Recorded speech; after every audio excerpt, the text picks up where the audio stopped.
Today's episode is sponsored by the Christian Standard Bible. The goal of the CSB is to be faithful to the original languages without sacrificing clarity, all the while maintaining both accuracy and readability. With beautiful designs and multiple study Bible options, everyone, from adults to teens to children, can find a CSB Bible that they enjoy. Learn more at csbible.com.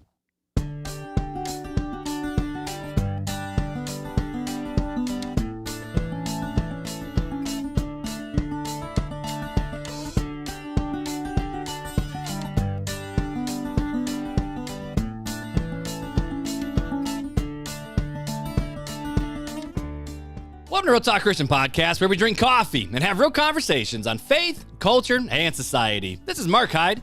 And Chris Fuller. And on today's episode, we're going to be asking the question of, can we actually prove God's existence? Ready, Fuller? Well, ready, Fuller? Fuller, ready? Fuller, ready? Ready, Fuller? Fuller, you ready to find out? Let's go.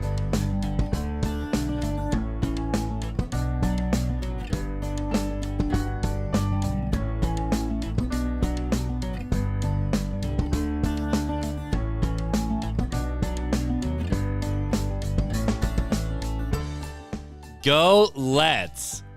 Go let's, man. You want Yoda on me, I had to go Yoda back on you. Oh, goodness. Well, hey, does Baby Yoda talk? Do we know if Baby Yoda talks? I think his name is, what is it, Gru or Gory or something? Gru's from...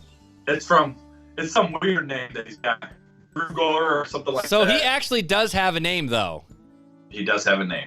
It's not Baby Yoda. See, I stopped watching The Mandalorian.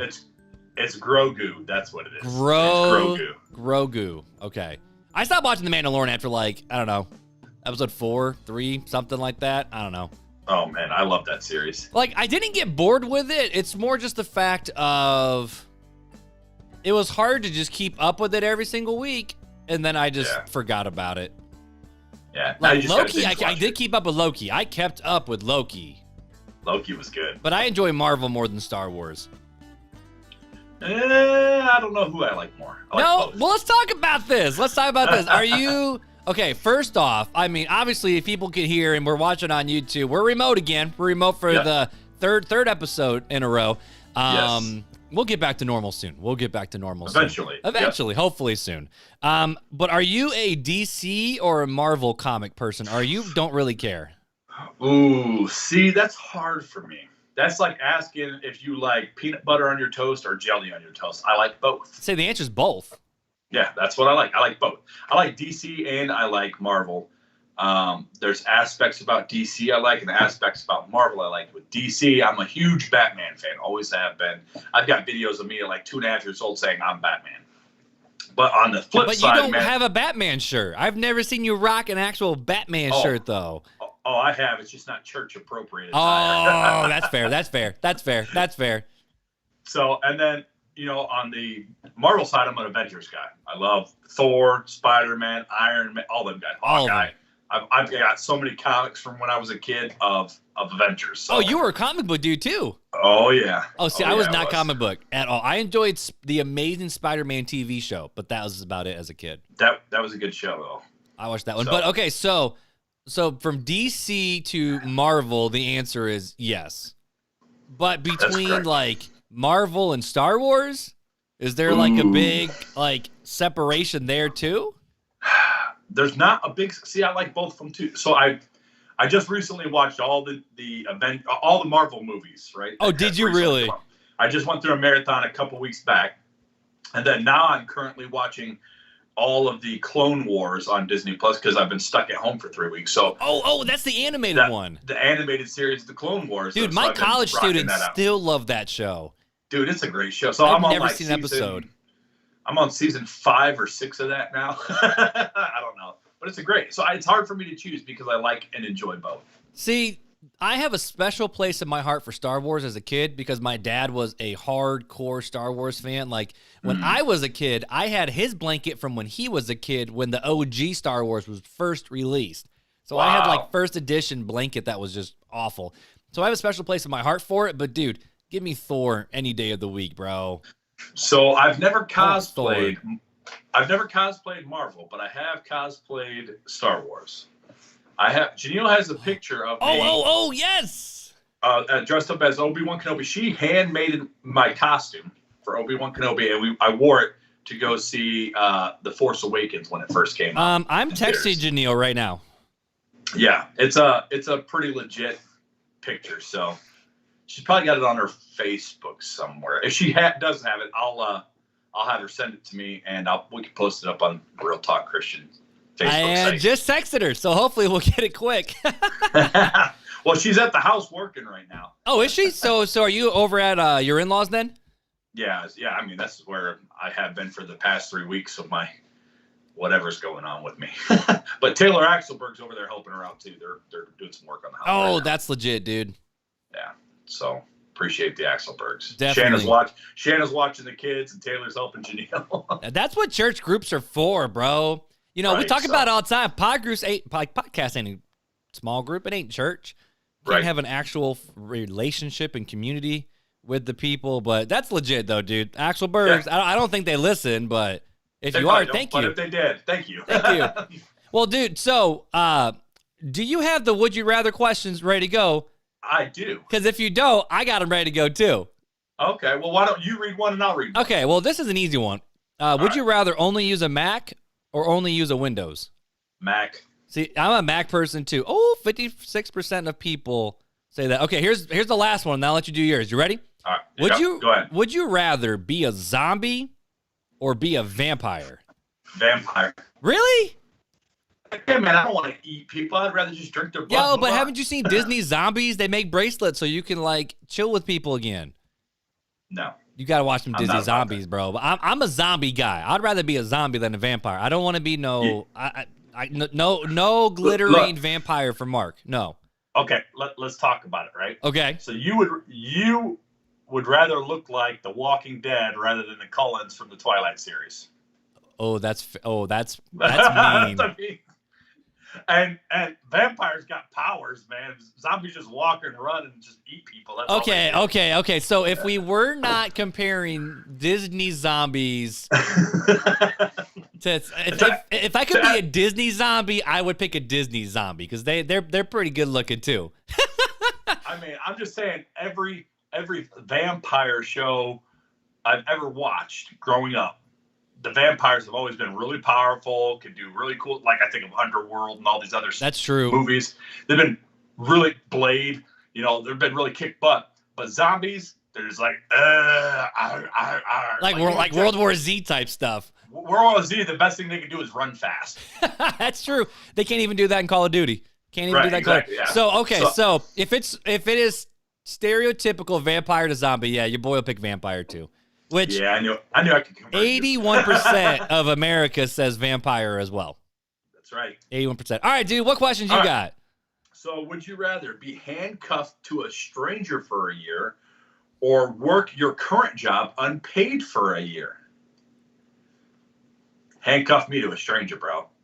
But you got to take your stranger to work with you too, and then you got to go to their work. Oh, no. It doesn't say anything about that. I'm just saying they're coming with me. I'm stronger. That's true. That's true. But it also gets really awkward when you start thinking about the implications of, okay, but I got kids and a family, and I go to bed next to my wife. I would rather do what I do right now and not get paid. Dude, what's popping? Don't mind me, just watching. That's what that ringtone was. That is my father-in-law's phone. That was legit Instagram, TikTok right there.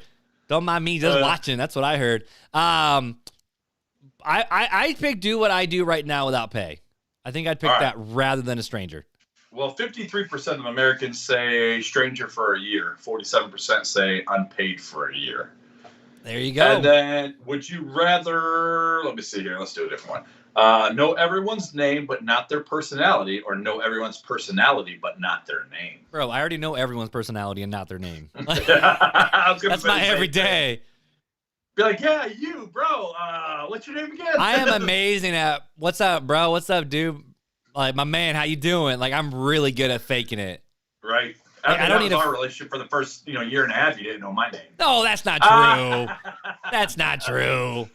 Well, 69% say they would rather know their personality and not their name. So we're in the majority. Yeah, there, look at that. Look at that. I like it. Well, dude, so before we keep moving forward, though, we got one review to read, and then we got to talk about what coffee we're doing. So let's do the review real quick. Then we'll do coffee. Then we'll jump in because we're already at the 10-minute mark, bro. Like, Holy we don't mess moly. around. So this is the guy who he's reached out to us on Instagram a couple times. His name is Adam.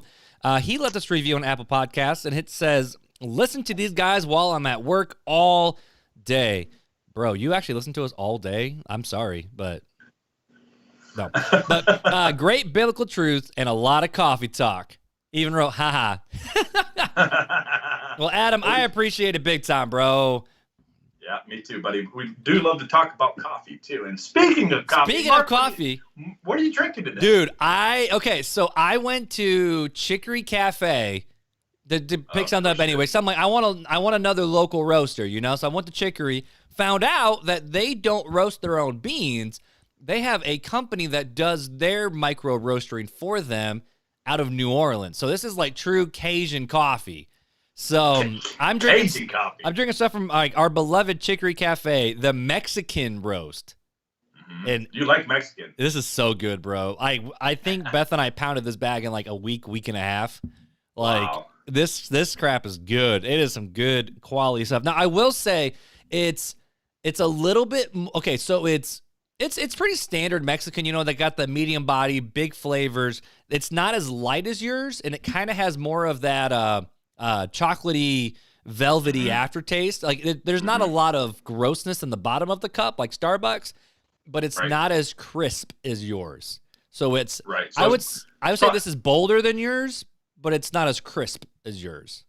So they probably roasted it like a medium dark? I would say a medium to a medium dark, yeah. Like, it's not light beans at all.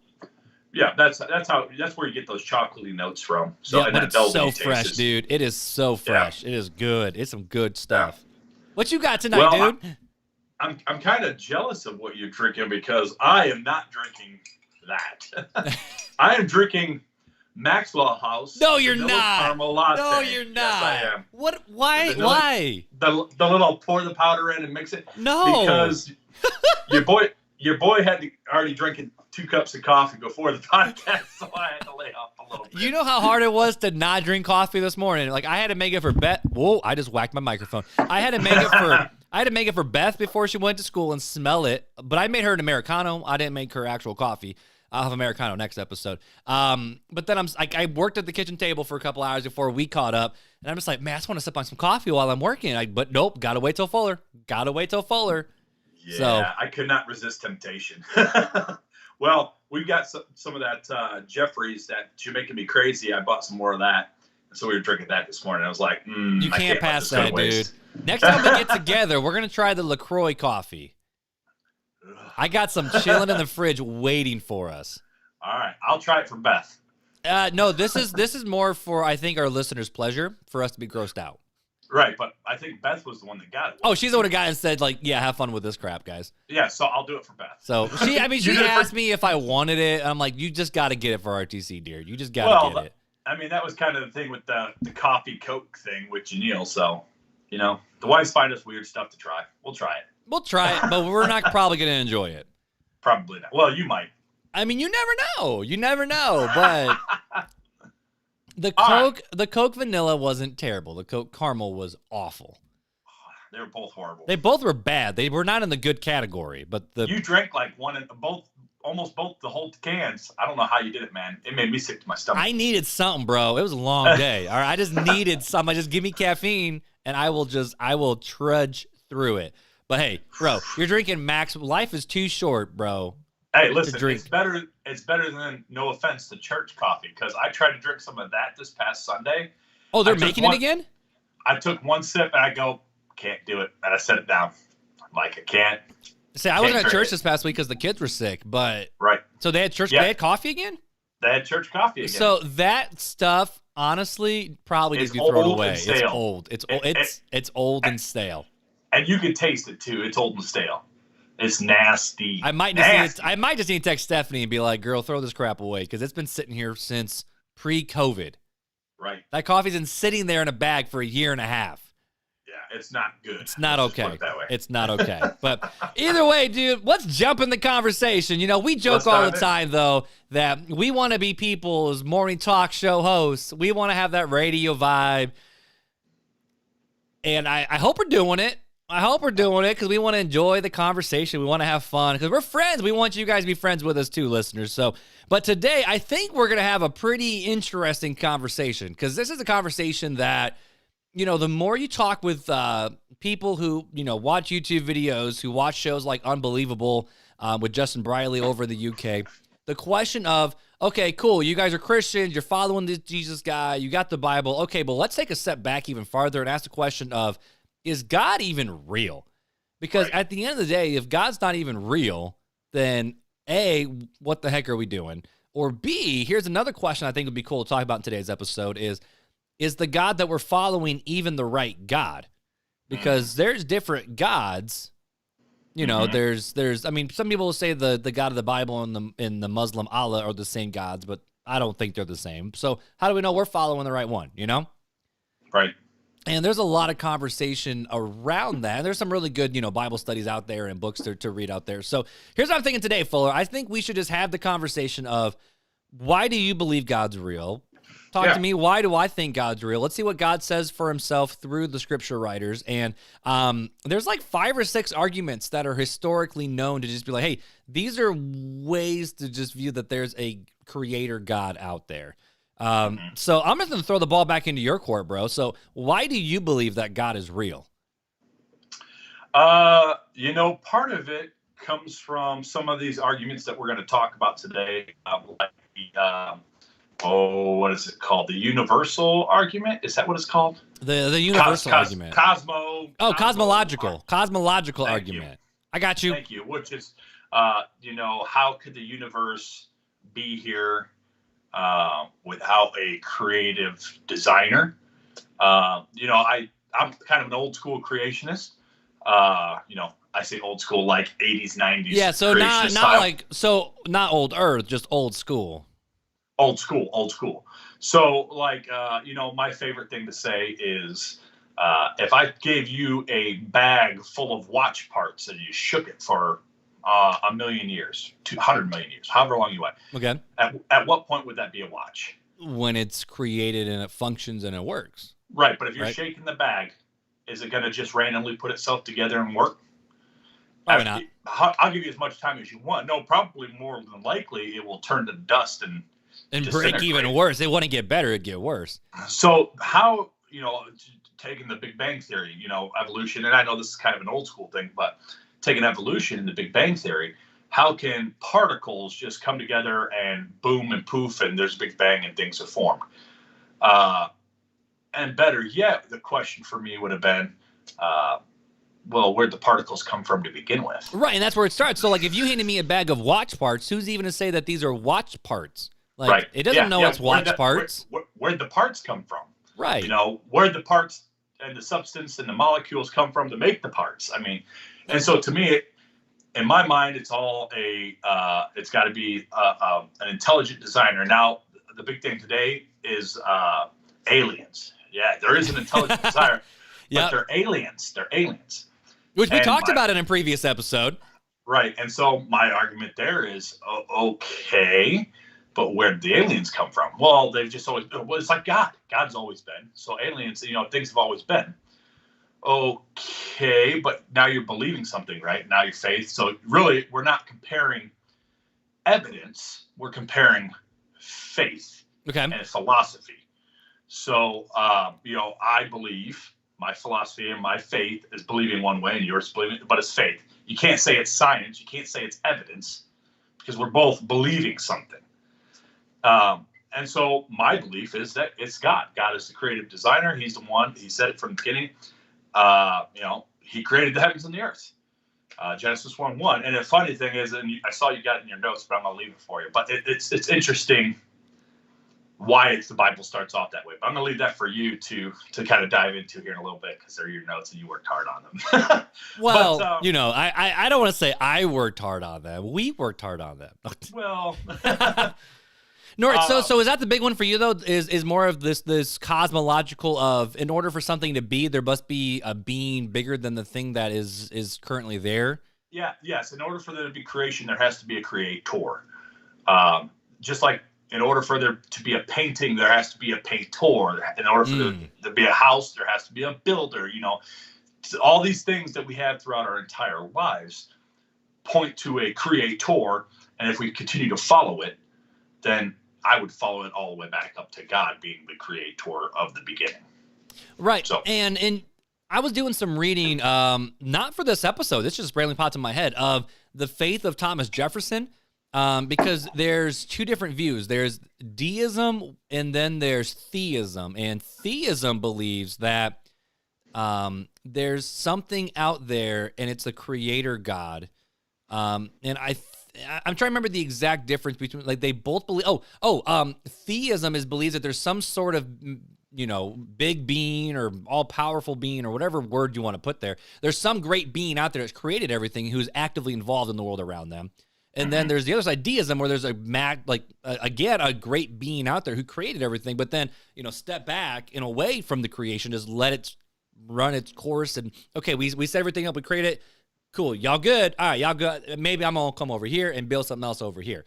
You know, right. And I think that's also part of the conversation with this, because if we say, okay, there's this massive, all-powerful, all-knowing, all-wise God, why did he just create where we live? You know, if God is all big, all powerful, always been, always has been, always will be, he created all these different universes. Boil it down, why are we the only quote unquote people out there? Are there other universes with other atoms? Like, not atoms, but like Adam and Eve's? Are there other gods of other galaxies? You know, and this is where the question, it just kind of starts to explode in my mind, is God has always been there. And that's Genesis 1:1. It starts off that way. And this was actually just a quote that I pulled off from blueletterbible.org from Don Stewart. It says, "Nowhere in the Bible are there arguments seeking to prove God's existence. The fact of his existence is assumed from the first pages when we read, 'In the beginning, God created the heavens and the earth.'" So for us to see, okay, the Bible just assumes God's there and always has been. But who's to say which God, you know? Think about who was the author of Genesis. I mean, we know God was the ultimate author. So Moses. So think about Moses, right? When did he write? When is it assumed he wrote the first 5 books? Around the time of Mount Sinai, right? Right, which is post-Egypt, right? Yep. So he's already seen the power of God. He's seen it firsthand. He's experienced the voice of God. He's talked with God. So, of course, he's going to assume he's writing this for the nation of Israel. So, to remember. And so he's writing this, and they've seen the power of God. So, yes, he's assuming that, hey, you know who God is because you've seen his power. You've seen him at work. You've experienced him. Yeah, and let's lean into that a little farther with just, okay, so the Bible just assumes God's existence. I know we asked you why you believe in God. We haven't gotten to me yet. We'll do that later. It's right. It's all right. But, you know, Genesis 1:1, in the beginning, God. That's right. It. It doesn't say, in the beginning, God was just chilling after he was born or whatever. It's just the fact of, in the beginning, God. Right. You know, God's just there at the beginning. And, you know, I have a few other different verses here that I brought with me.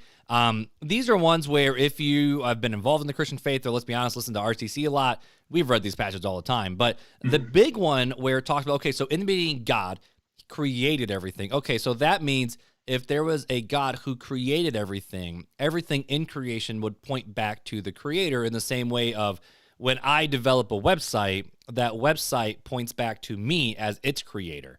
You know, right. or our kids, you know, we look at our kids, okay, it points back to, okay, who are the parents? Okay, that makes sense because they look like them or whatever. And Paul talks about that in Romans 1, where it says, Romans 1:18-23 says, "For God's wrath is revealed from heaven against all godliness and unrighteousness of people who, by their own unrighteousness, suppress the truth. Since what we can know about God is evident among them, because God has shown it to them. For his invisible attributes, that is, his eternal power and divine nature, have been clearly seen since the creation of the world, being understood through what he has made, As a result, all people are without excuse. For though they knew God, they did not glorify him as God or show gratitude. Instead, their thinking became worthless and their senseless hearts were darkened. Claiming to be wise, they became fools and exchanged the glory of the immortal God for images resembling mortal men, birds, four-footed animals, and reptiles. So even here, the Apostle Paul says, going back all the way to the beginning of the earth, the world shows that there's something out there, or someone out there, and that someone is God. Right. And it's always fascinating. I listen to all these conversations. I know you do too, of these people who are atheists, and then sometimes they'll go from atheist to agnostic, or atheist to deist, or atheist to whatever. But when you look at the world and the cosmic universe around it and see how, we'll talk about this, how finely tuned everything is and how the earth just works, how could we say there isn't a God, Right. No, I think the conversation, we'll go into this in a little bit of, okay, so how do we know which God to follow? How do we know that Jesus is the right person to follow? And how do we know that we're on the right path? Because proving the existence of God doesn't prove Christianity. It just proves that there's something else bigger out there. Right. So I think it'd be cool in this conversation to land with why we believe Christianity is true versus a lot of other religions. But, having the conversation of, can we actually prove God's existence? Well, we see that right here, the Bible doesn't have arguments to prove God's existence. It's just the fact of it assumes God's presence. Romans 1 says that it's clearly evident that God has been there since the beginning. And even in Hebrews 11, verse 1, it says, faith is the reality of what is hoped for, the proof of what is not seen. By it, our ancestors were approved. And without, verse 6, now without faith, it is impossible to please God, since the one who draws near to him must believe that he exists and that he rewards those who seek them. Psalm 53, the fool says in his heart, there is no God. They are corrupt. They do vile deeds. There is no one who does good. God looks down from heaven to the human race to see if there is anyone who is wise, one who seeks after God. All have turned away. All alike have become corrupt. There is no one who does good, not even one. And that verse we can go into a little different avenue with if we wanted to, but it's more the fact of, okay, so in the Bible it says if someone says there's not a God, it's they're a fool because there's something else out there. There's got to be something else out there. Romans 1 says, even creation points to it. Like, look back at creation. Obviously, there's got to be a creator God somewhere. And then Genesis 1 just says there is a God, and he always has been. And that's pretty much all the Bible says about proving God's existence. It has more to say, okay, now that you follow God, as an Israelite, here's what you're supposed to do. Or as a Christian, you follow Jesus, here's how we're supposed to live, and here's how we're supposed to think and be. So, throughout history, there's been so many different ways to prove God's existence. So, which is kind of interesting. Our conversations today, they've been had for at least written record over 1,000 years.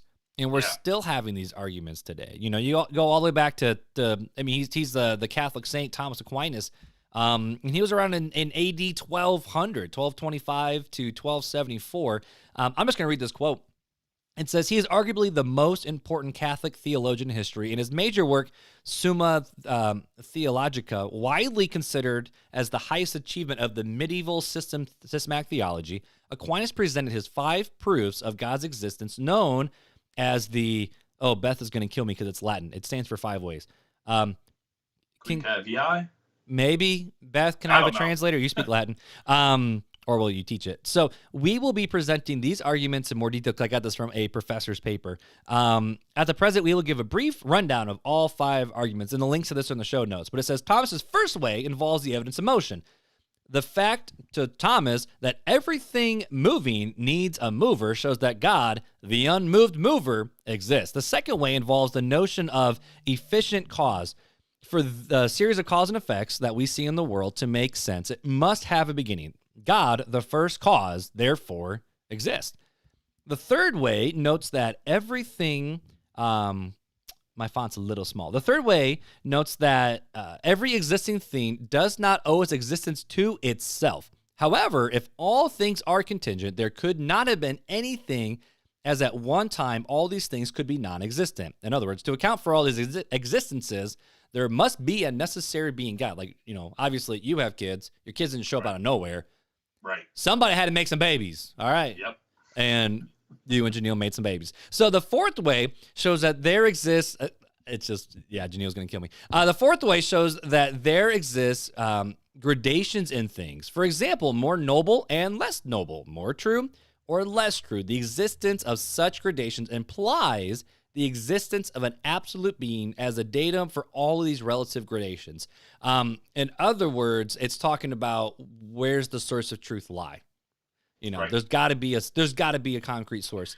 And it's a moral truth. What morality is, what it is. Yeah, definitely the moral argument. And then the fifth way argues that the behavior of things in the world implies a grand designer or an architect. Therefore, God. So, the same arguments that we use today, Thomas Aquinas has been kicking them out for the last 1,000 years. Right. So I guess and we can break these down a little bit more and talk more of, okay, this is kind of what it means, and here's modern terminology for it, because I firmly believe that whenever you talk with someone, you can't have one common way to prove God's existence. You got to meet the person where they're at to be able to have the conversation with them, because, the moral argument might not work for someone, but the cosmological one might, or the cosmological one might not. So you have to use intelligent design theory. Right. But, at the end of the day, there's my quote. At the end of the day, we've been arguing for God's existence for well over 1,000 years. So why do people not listen to the arguments? I think is a fair question to ask. Yeah. Well, in the beginning of the early church, they weren't so much arguing existence of God, because most of their arguments were with Judaism, who already believed in God. Right. And so that's why we don't see really the arguments coming forward until around the time of Thomas Aquinas. That's where these arguments really started, 1000 AD and on. And how do we have these conversations? I mean, that's what it boils down to. Why do we have these conversations? And I think the big thing for me anyways is the fact that I don't have to go out and prove there is a God, because I know God is, for me. Now, okay, yeah, lean into that. So the person that I'm talking to may want proof, and I can explain to them why I believe, but it doesn't mean it's going to change them. The only thing that's going to sway them and prove to them there is a God is God. Which we see that in Ephesians, right? Right. It's going to take the Holy Spirit to change their heart and to direct their steps into believing that there is a God, because God has laid it out for us. And it says, what was that scripture you just read? Hang on, let me find it here.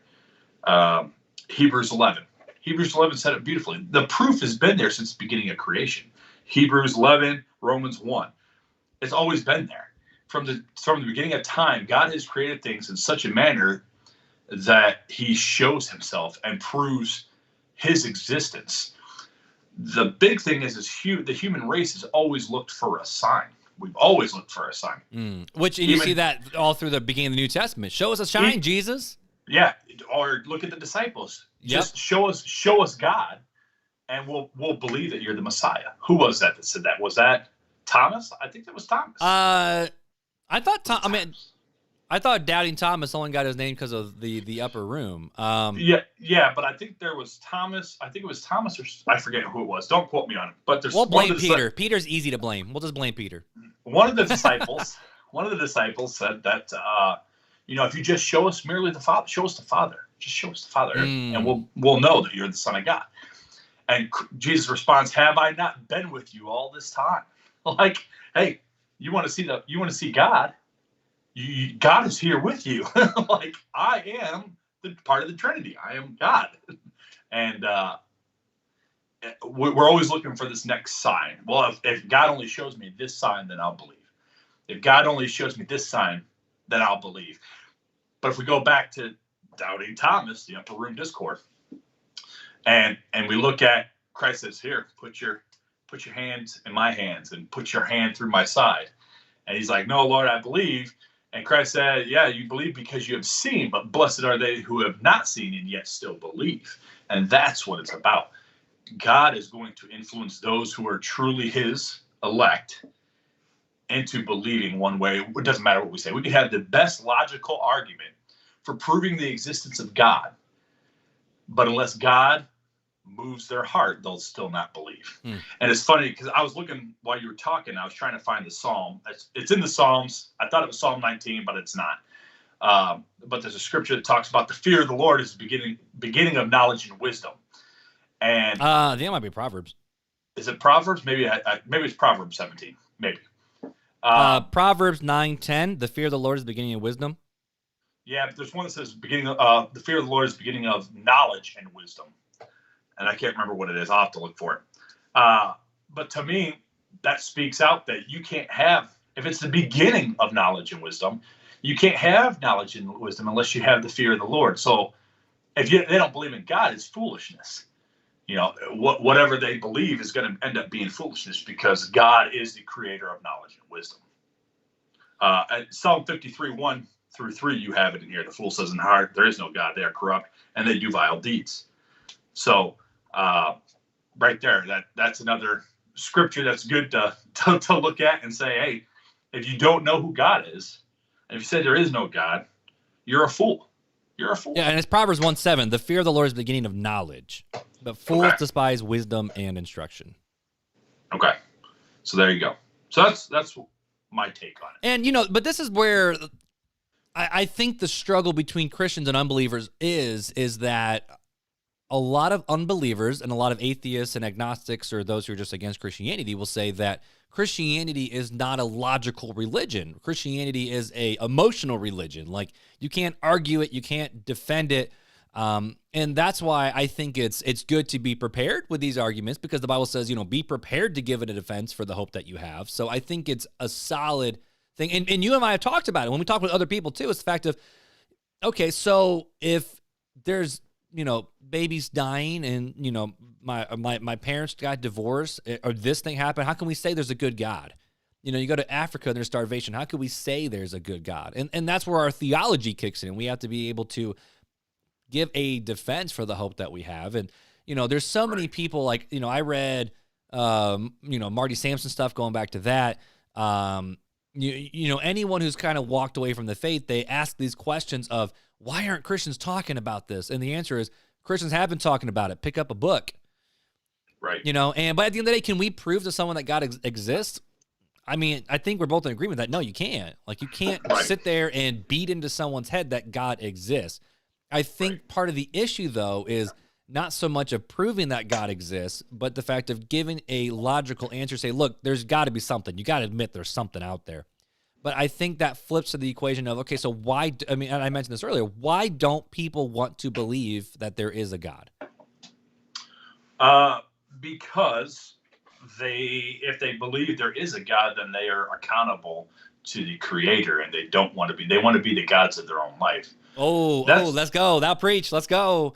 That's basically what an atheist is saying, is I don't want to serve or think about that I owe everything that I have and am to something.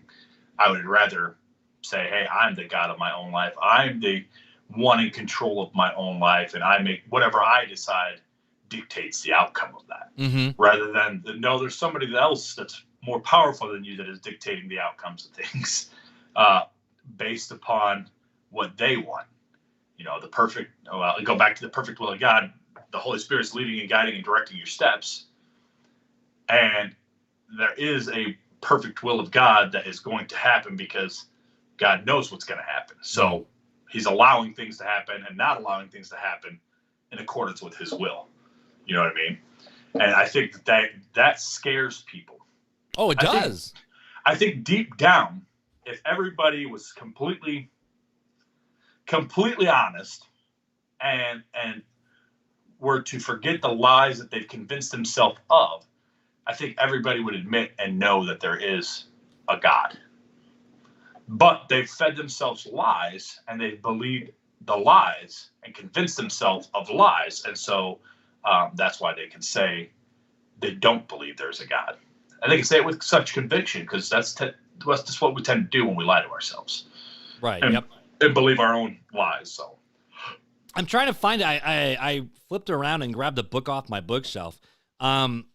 a really interesting conversation kind of around this idea, in my opinion, is the Great Divorce, by C.S. Lewis. And wait, there it is for people who are looking on the screen. And in the book, he talks about this scene and everything's dreary and droopy, and then he's pulled out, and it's a very interesting conversation of what's heaven and what's hell. And at the end of it, he was able to be brought into the inner sanctum where he saw a chessboard and everything was on the chessboard. And before he could even figure out what was going on, he basically fell out of that state. And I don't exactly remember all the details. It's been probably 3 years since I read it, but it's kind of scary and hard to think about the fact that everything does happen according to God's sovereign will, because it does make us ask the hard questions of, okay, so why are we allowing this to happen? And ask Pastor John, remember that one episode where it was like, it seems like God seems to hate Africa. Why does God hate Africans? And not the black race, but the continent of Africa. The black race, that was worded very poorly, so forgive me.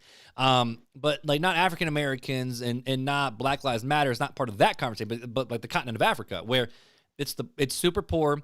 There's tons of sickness, tons of AIDS, tons of disease, child's death. The fact of living old is super harsh conditions, terrible waters, terrible situations. Why does it seem like God hates Africa? And someone asked Pastor John that question, and he answered it, in my opinion, very graciously. And I think he did a solid job. And part of his answer was, he goes, this is going to sound like a cop-out, but us humans think about this world way more than the next world and what's actually happening and what God really has in store for those who follow him. And whereas, this is just a temporary world that we're just passing through. And, us as, let's just be honest, Western Americans who, even though we're definitely not in any upper class 1% category in America, we are in the world, and we're very comfortable. We got more money in tech than some people do to live on for food for a year in other parts of the world. And that makes people ask the question of, okay, no longer can we argue, is there an existence of God? But the fact of, I don't want there to be a God, because this makes sense if there isn't a God. But also, if there is a God, he sounds awful, because look at the world around us. And that's what John Steingart argues, the former singer of Hawk Nelson. So it's easy to answer why bad things happen, why African continent is so poor and desolate, why there's poor people, why there's sick people, why babies die, why elderly people die, why there's mental diseases. All these things can be answered in one sentence. This is the result of sin. God has not desolated this earth. Sin has desolated this earth. This is what the ugliness of sin has done to this world. This world was not created this way. Let's go back to Genesis, beginning of Genesis. How was the world created? It was a beautiful paradise. It was good. Where you lived forever, and you never had to worry about anything. You didn't have to work for anything. Like, you had to tend the plants and animals. But what did that mean? It meant naming them. We see that's what Adam did. He went and named them. Okay, so he tended. Which, how dope would that be? Right. So side note. That's how God created this world, and sin has corrupted this world, and so much so, we see back in Noah that it corrupted it so bad one time that God destroyed the earth, and only saved one family to start anew, to try to, hey, let's start over. Not that he made a mistake, because he knew it was going to happen, and that's again the perfect will of God. And now we're getting back to that spot where we see that, hey, in the end, the times are going to be just as bad as they were in the days of Noah. And it's going to cleanse the earth again. But that will be the final cleanse, because Christ will return and rule as king. And we can say, well, why? What's the purpose of all this? And the scripture that sticks out in my mind is, his ways are higher than my ways, and his thoughts are higher than my thoughts. And this, again, has to come with the faith and trust. If we question God, he doesn't have to give us an answer on anything. He's God. Mm-hmm. So rather than question and not get an answer, I can just trust it and not get an answer, because I'm getting the same result. It's like asking, okay, God, it's one of those questions that has stuck in my mind. You know, I hear people say it all the time. When I get to heaven, I'm going to ask God this. And it's like, hey, you know, God, before you created the universe, what was there? Well, there was God, but what did that look like? Which is funny because my 7-year-old daughter said that last night when we were going to bed. She was like, I want to ask God, how did he show up? Right. So our minds can't comprehend it. Nope. But we only have this 10-pound brain.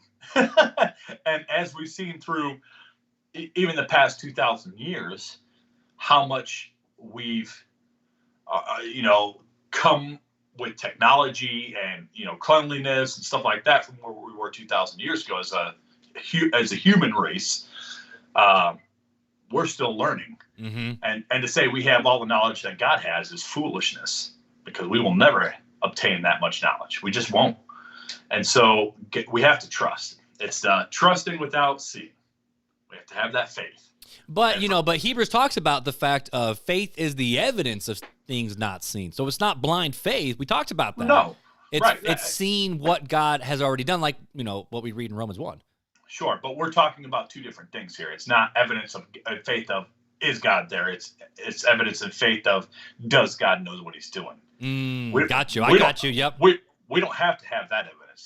Hebrews is not talking about that God questioning whether God knows what he's doing and needing evidence or a sign like the disciples wanted, but knowing that he is God and knowing there is a God. That's where the faith and evidence comes in, where we can see it throughout creation, and that everybody in the end will be accountable to God for their life and their actions, because creation itself shows there is a God. Mm-hmm. So that's where it boils down to. So at the end of the day, we cannot convince anybody that there is a God. In fact, I think it's fair to say that both of us are sitting here going, I think most people realize that there's someone out there or something out there. They just don't know if they want to admit it or not. Right. I do think it's fair to have these arguments for proving God's existence handy, you know, to have those conversations. Yeah. But that's to meet people where they are, to have these conversations, you know? But we have a whole thing, a study on that. It's called apologetics. That's what apologetics is. I got a whole section on my bookshelf over there of it.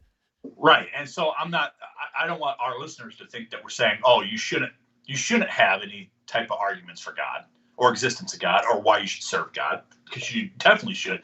And as we read earlier or talked about earlier, you should always be ready to give that account.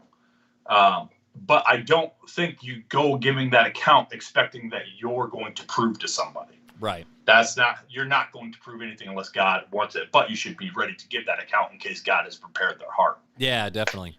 And there's a great YouTube video out there. I'm going to try to remember to get this in the show notes, that Sean McDowell gave 5 reasons for God's existence. Mm-hmm. Some of these are in there, some of them are not, but I'm just going to run through he gave 5. I'm just going to give 4 because I combined some. Just to wrap it all up. And the first one is the cosmological argument that you talked about, where the beginning of the universe points to the fact that something had to start the universe. You look around, someone had to put everything into being. That's called the cosmological. St. Aquinas was he's the main one person who did that one. The second one is called the teleological argument, which is an argument from design, which is the fine-tuning of the universe argument. And we live in a particularly privileged place. We live on a planet that has all the right ingredients for life, including the right distance from the sun for temperature, the right atmospheric pressure for liquid water, the right ingredients, the balance between heavy elements, organic molecules for life to arise. We have the right amount of water so that our world both has oceans and continents, and life started on our world very easily, sustained itself for the planet's entire history, and given rise to us, sentient, self-aware creatures. And I got that from a Forbes article, not a Christian-based apologetic article. The fact of this is a secular argument. I'm going to put the link in the show notes. I'm talking about can science prove the existence of God? But the fact of the earth is so finely tuned that if anything was off just a little bit, we'd be screwed. And the intelligent design theory kind of goes into that as well. But it's less about what the physicalness of the world is, but more the fact of, look at a plant and how that works. Look at how our bodies and our cells work. Look at how DNA, which was one that Sean McDowell brought in. Look how DNA is even written. There's more lines in our DNA than there is in, all the Harry Potter books combined.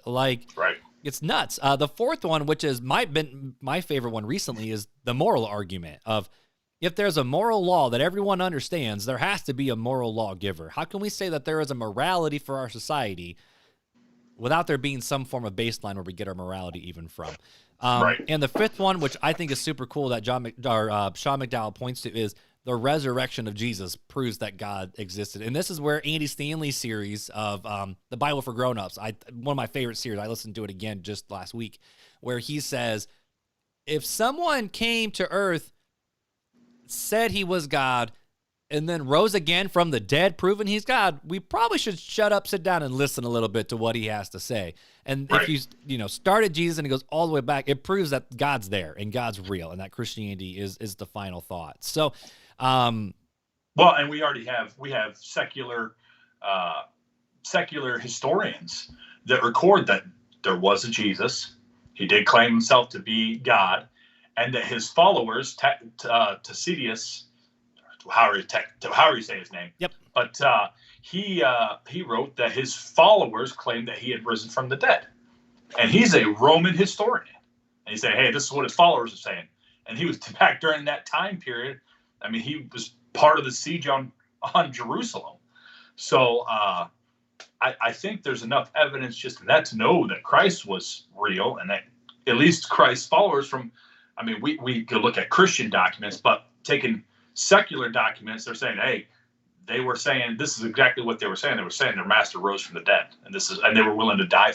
And they wouldn't change the world because of it. Right, exactly. So yeah. So I mean, there's a lot of show notes that I think would be really good for you guys just to continue the conversation. And we didn't talk about. I mean, obviously, we didn't talk much about the fact of why we believe Christianity is real, but we have an episode on it of why am I a Christian? And you and I both just have that honest, raw conversation of why do I follow Jesus? So I'd encourage listeners to know more about that. They can go to that episode there. But before we land the plane, give people some fun facts. Any other last thoughts for you, Fuller? Those lists of 5 things are my last thoughts, bro. I'm done talking. So any last things from you? I think my only thing is check out the show notes. You could also check out what is his name? Durbin. What's Durbin's first name? Jeff Durbin. Jeff Durbin. Check out Jeff Durbin. Yeah, with Apologetic Studios. That's a great resource, though I'm not 100% with him on some of his theology. Very good apologist.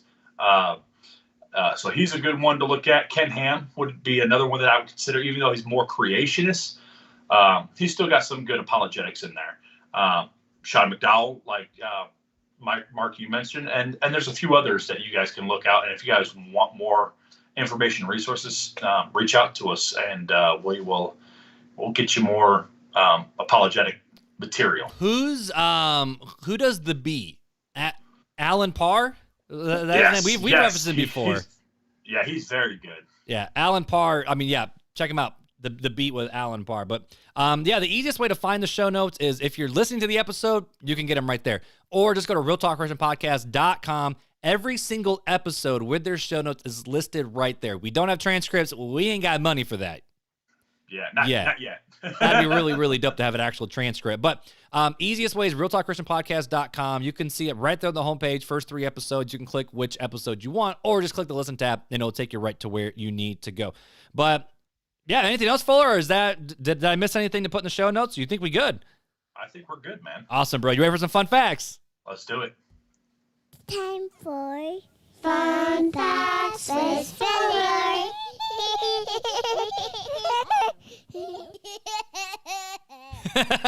How can you not laugh after hearing your girls laugh, bro? I know, it's so cute. It's so stinking cute, bro. All right, my dude, give us the fun fact to close out this episode. Well, I'm hoping I don't do another repeat anytime soon of any of my fun facts like I did. I didn't read this one, so I can't tell you that. I've been avoiding it. So, I know, but last time you didn't read it either, and you were like, oh, wait, you already said that one. I'm like, no, I didn't. You're like, John, this episode. I don't remember much, but I remember some things that dang it. I shouldn't remember. But give us a fun fact, my dude. Today's fun fact is there is a Starbucks cup in all frames of Fight Club. Remember the movie Fight Club? I mean, I've never seen it. I've never seen Fight Club. Fun fact. So there's a Starbucks cup in all the frames of Fight Club. Really? Move aside Game of Thrones, David Fincher, directed Fight Club at the height of Starbucks cafes popping up everywhere. He claimed it was too much of a good thing and put a Starbucks cup in every shot of the film. Starbucks allowed their products being shown in the 90s cult classic as long as their shop was not destroyed on film. So for the caffeine scene, Fincher used the fictional Gratifico coffee instead. That's the fun fact. Starbucks is all throughout Fight Club. How much are you of a pop culture icon like Starbucks? Be like, they got free advertising in a dude cult level movie, not cult like in a bad way, but like cult following movie. It's a cult classic. It really is. So can we get RTC in a movie? The one thing about Fight Club is you don't talk about. You don't talk about Fight Club, and you talked about Fight Club, bro. You talked about Starbucks in Fight Club. So I think you're fine. Starbucks, yeah. I think you're fine. Well, dude, that's legit. That's a good fun fact. Right, and I don't think I've said it before. Which, okay, side note, on day of recording, it's the second day of fall, right? Second day of fall. Have you gotten your PSL yet? No. You haven't got your pumpkin spice latte yet? No. I might need to text Janelle and be like, hook a brother up. I did do a pumpkin spice frappuccino, but that was before fall, so I don't count it. Nah, I don't drink pumpkin spice lattes. I don't do that. You don't do anything pumpkin spice. I don't. I'm a basic white boy who does not do pumpkin spice. So that's right. It's all right. It's all right. But either way, guys, we are glad you guys have joined with us. We've had a lot of new listeners on the show. Feel free to reach out to us with our email, realtalkchristianpodcast@gmail.com, the website, realtalkchristianpodcast.com. That will take you to all the places you need to go. Whether you want to leave us a voicemail, find us on Instagram, find us on Facebook. We'd love to connect with you. You can also get to our store page by going to realtalkchristianpodcast.com. And I'm going to throw this out there, Fuller. If someone's out there and they want to become part of, the family of sponsors of RTC, maybe they should hit us up too, dude. What do you think? Oh, I think so. We are always down for more sponsors because the more sponsors we get, the more time we're able to actually create content and push content out there for people like you to follow Jesus a little bit more closely. What do you think, Fuller? That sound good? Sounds good. Also, don't forget, if you're looking for a good study Bible or any type of Bible, really, check out csbible.com. The CSB is what we read here on RTC. It's a great Bible that Mark and I both love to use. Yep, and they have, and honestly, here's the cool thing. They don't even do promo codes. Their stuff is just always at a good price. Yep. Which I am down for. Well, Fuller, just like always, dude, I love you, homie. I'm glad we get to do this, even though we're remote, bro. But until next time, though, guys. Take it easy.